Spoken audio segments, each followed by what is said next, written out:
11월 5일 금요일 밤 11시 30분 지나고 있습니다. 그 이재명 씨가 음식점 허가 총량제라는 이제 화두를 꺼냈잖아요. 용어가 굉장히 중요하다고 저는 생각해요. 용어에 대한 해석, 그리고 정의, 그리고 진단. 예를 들어 음식점을 해서 망할 자유는 없다. 운동을 너무 많이 해가지고 몸이 상할 자유는 없다. 운동시간 총량제다. 성관계를 너무 많이 해가지고 몸이 상할 자유는 없다. 성관계 횟수와 시간 총량제다.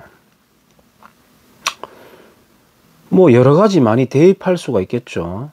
예, 그렇습니다. 말장난이죠. 너무나도 우스꽝스러운. 하지만은 이 우스꽝스러운 말장난이라고 치부하기에는 그동안 우리가 협조와 묵인과 복종 아래 계속해서 이러한 풍속들을 계속해서 만들어 왔습니다. 이제 풍속이 구체화되는 것을 우리가 제도라고 하지 않습니까? 계속해서 그렇게 만들어 왔습니다. 지금 대형마트 한 달에 2번인가요? 1번인가요? 강제 휴무 시키고 있지 않습니까? 그런 것들 우리가 큰 업체니까 약자를 위해서 하루 놀아줘야 되는 거 아니야? 뭐 이런 식으로 계속해서 이제 우리가 어떤 왜곡된 선한 감정에 이끌려 가지고 계속해서 그렇게 만들어 왔던 것이죠. 그렇게 우리가 한 발, 두 발 공부의 부족 또는 비급함의 타협 이런 것들로 만들어 왔던 업보의 결과물들이 이재명 같은 괴물을 탄생시키고 또 반대쪽에는 윤석열이라는 괴물이 탄생되는 것을 우리가 보는 지금 고통 속에 있어요. 이재명 씨는 박정희 대통령의 경부고속도로도 인용을 하면서 성장이라는 화두도 꺼냈는데 그 사람이 말하는 것은 또 환경 관련된 이야기를 하고 있습니다. 한번 이야기 한번 들어보세요. 이재명 씨 참 듣기 싫겠지만은 저도 마음 먹고 한번 들어봤는데요. 이재명 씨 굉장히 논리적입니다. 굉장히 논리적입니다. 궤변이라 할지라도.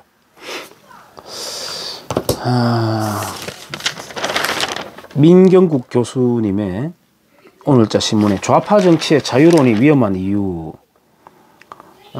총량제는 정실사회로의 이행이다. 우리가 정실경제라고 하지 않습니까?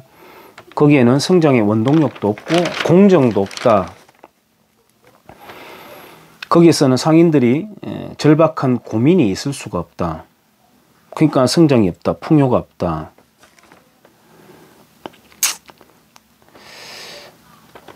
초과이익이라는 것도 그런 거죠. 또 말장난이잖아요. 초과이익, 환수 또는 뭐 그걸 가지고 이제 공유 뭐 이렇게 이야기하는데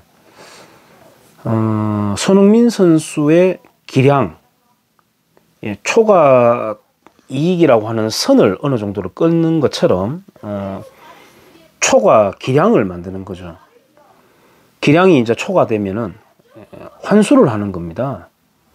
BTS의 인기, 초과 인기 환수, 초과 이익 환수. 그래가지고 인기는 없지만 선동 잘하는 연예인인 김재동에게 나눠줘라. 뭐 이런 식으로. 역시 말장난이죠. 말장난에 계속 놀아왔고 비겁하게 협조를 해왔던 것입니다. 딱 맞게 풀어 쓴 자본주의 정신과 반자본주의 심리에서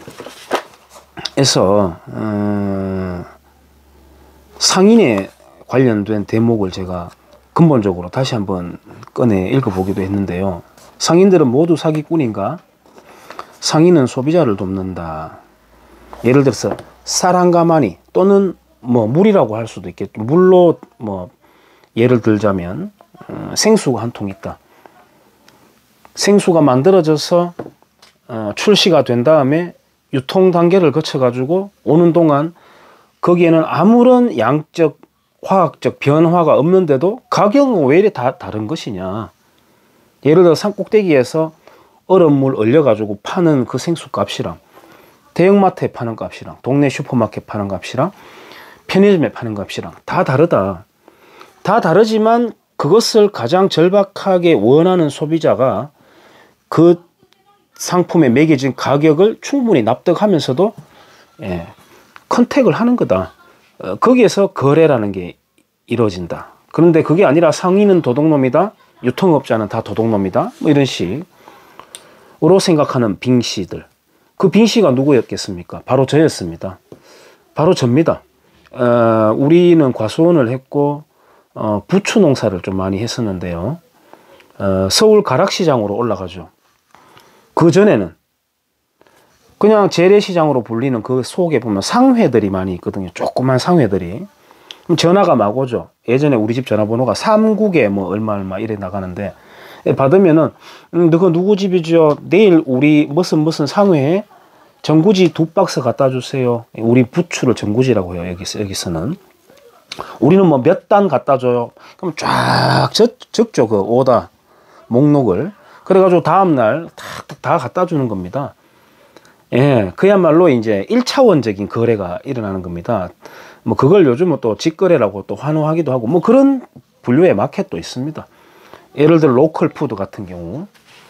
근데 그렇게 되면은 수요와 공급이 적절하게 계산이 될 수가 없기 때문에 가격이란 것이 계속해서 예측하지 못하게 불규칙적으로 왔다 갔다 하는 것이죠. 시장의 가격이 요동을 치는데 가락시장으로 가게 되면은 유통 단계는 비록 몇 개 단계를 붙으면서 거품이 생기긴 해요. 하지만 그로 인해 가지고 가장 적절한 지방으로 수요에 따라서 이제 물건을 공급을 해주는 거죠. 그게 이제 유통혁명이라고 할 수 있는 거 아니겠습니까? 근데 그게 아니라 저는 중간에서 저렇게 땀 안 흘리고 마진 떼먹는 저 도둑놈들 나쁘다 이렇게 생각했던 게 저도 빙시 같았던 접니다. 뭐 이런 걸 쭉 읽어봤는데요. 뭐 이런 책도 있습니다. 낭비 사회를 넘어서. 이거는 제가 예전에 봤던 책인데 여기 이런 게 있습니다. 아까 제가 상인 이야기 했습니다만은 상인의 적절한 마진, 유통구조의 어떤 폐담 뭐 이런 거 자꾸 이야기하는데 이 책에서 완전히 그 좌익 책이거든요.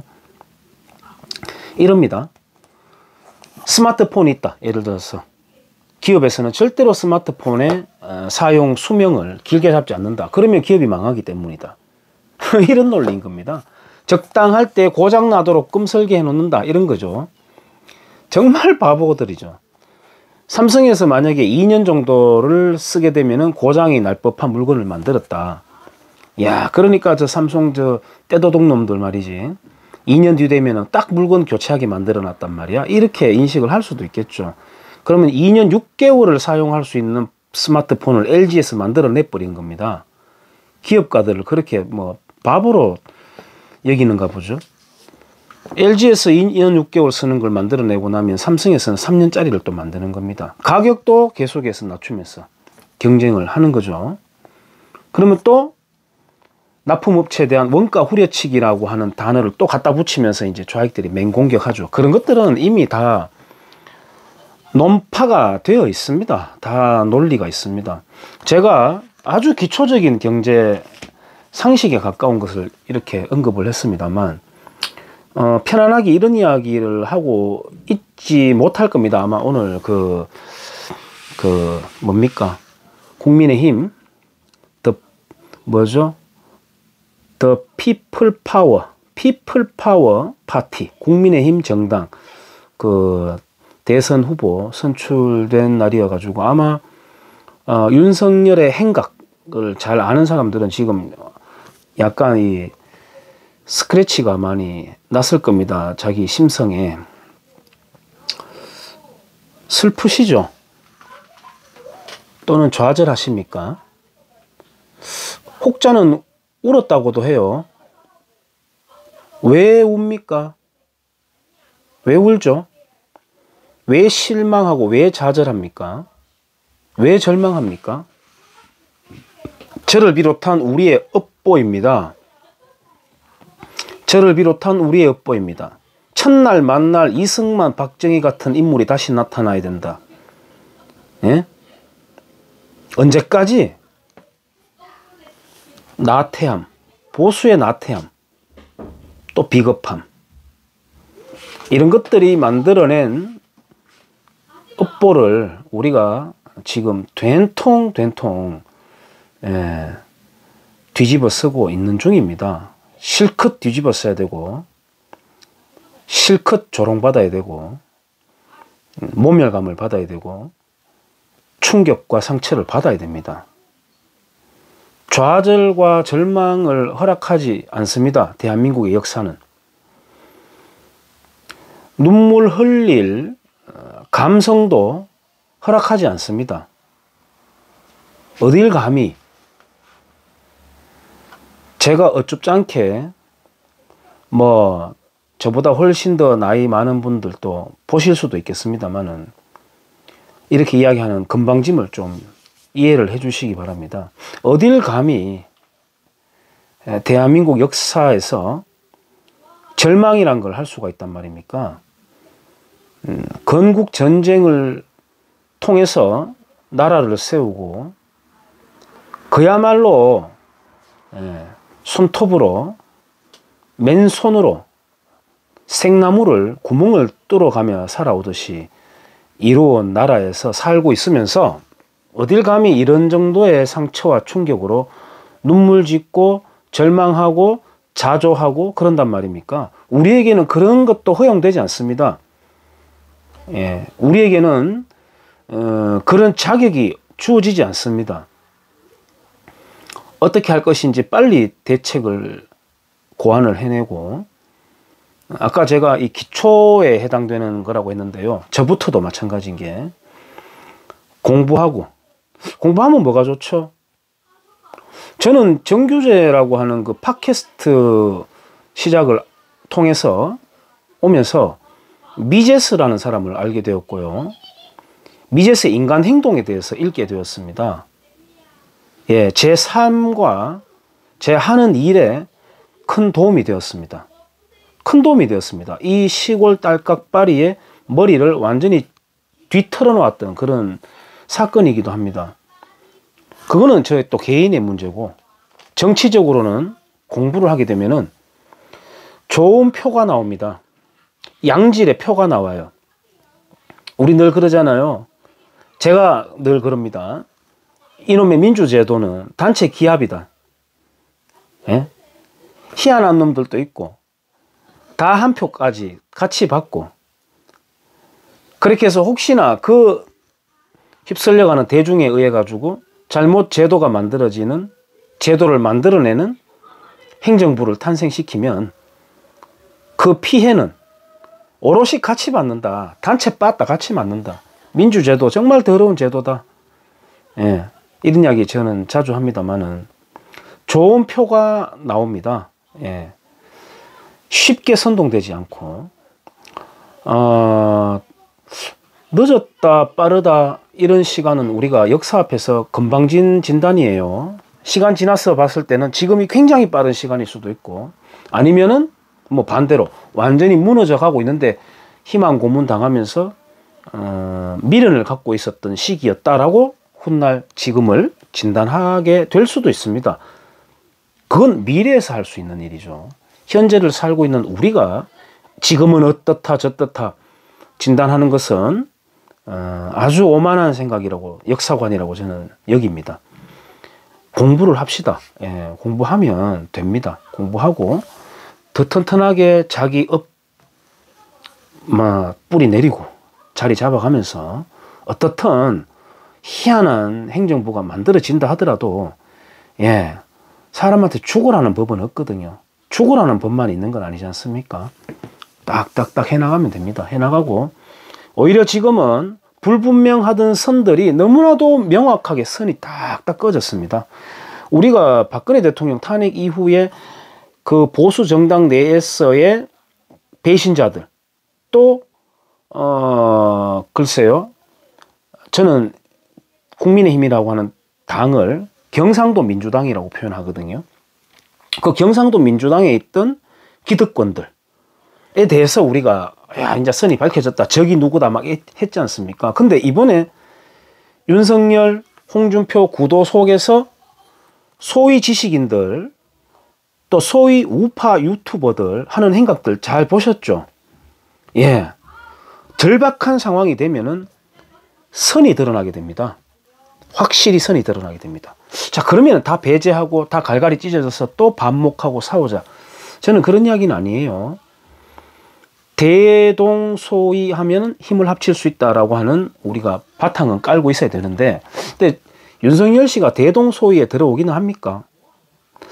소동대의 아닙니까? 그게 바로 우리의 갈등이자 고민 아닙니까? 어찌되었든 지금 오히려 더 명징하게 선이 딱딱 꺼졌습니다. 그걸 우리가 유심히 잘 관찰하면서 내면을 훈련하고 내공을 쌓아 나가면서 아주 근사한 시민으로 성장해 나갑시다.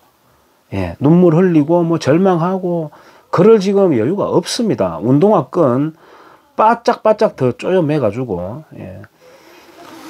나아가야 됩니다. 낙담하고 뭐 눈물 짓고 소주 한잔 할 수 있고 그럴 수 있습니다. 그거는 딱 오늘까지 그렇게 하고 내일부터 다시 새벽 바람을 폐 속에 한껏 빨아들이면서 두 눈 선명하게 뜨고 앞으로 나아가는 겁니다. 예, 당당하게. 예, 주말 잘 보내시길 바랍니다. 감사합니다.